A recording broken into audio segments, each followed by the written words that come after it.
بسم اللہ الرحمن الرحیم۔ السلام علیکم ورحمۃ اللہ وبرکاتہ۔ تصور کیجئے وہ دن جب زمین تھر تھرا رہی ہوگی، آسمان چٹخ رہے ہوں گے، لوگ دیوانہ وار دوڑ رہے ہوں گے، ہر شخص کو اپنی جان کی پڑی ہوگی، کوئی کسی کو پہچانے گا نہیں، نہ باپ نہ بیٹا، نہ ماں نہ محبوب۔ اسی ہولناک دن کے بارے میں رحمت عالم صلی اللہ علیہ وآلہ وسلم نے فرمایا، تم میں سے کوئی ایسا نہیں ہے جس سے اس کا رب قیامت کے دن کلام نہ کرے، اور اس کے درمیان اور اللہ کے درمیان کوئی ترجمان نہیں ہوگا۔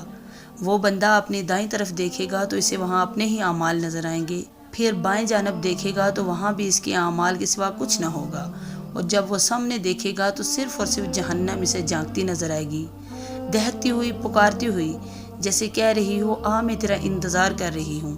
پھر رسول اللہ صلی اللہ علیہ وآلہ وسلم نے فرمایا، بس تم میں سے جو شخص جہنم کی آگ سے اپنے چہرے کو بچا سکے وہ ضرور بچائے، چاہے ایک کھجور کا ٹکڑا ہی کیوں نہ دینا ہو۔ سنن ترمذی حدیث نمبر 2415۔ کیسا منظر ہے یہ، اکیلا انسان رب کے سامنے کھڑا، نہ کوئی وکیل نہ کوئی گواہ، صرف اعمال، اور سامنے دہکتی جہنم، اور نجات کا ذریعہ ایک چھوٹا سا صدقہ، صرف ایک کھجور کا ٹکڑا۔ کیا ہم یہ بھی نہیں دے سکتے؟ کیا ہم ایک عمل بھی نہیں کر سکتے جو ہمیں جہنم سے بچا لے؟ یا اللہ ہمیں تو ایسے اعمال کی توفیق دے جو ہمیں تیرے عذاب سے بچا سکیں۔ آمین یا رب العالمین۔ اگر آپ کو یہ پیغام اچھا لگا ہو تو اسے شیئر کریں اور ہمارے چینل کو سبسکرائب کرنا نہ بھولیں۔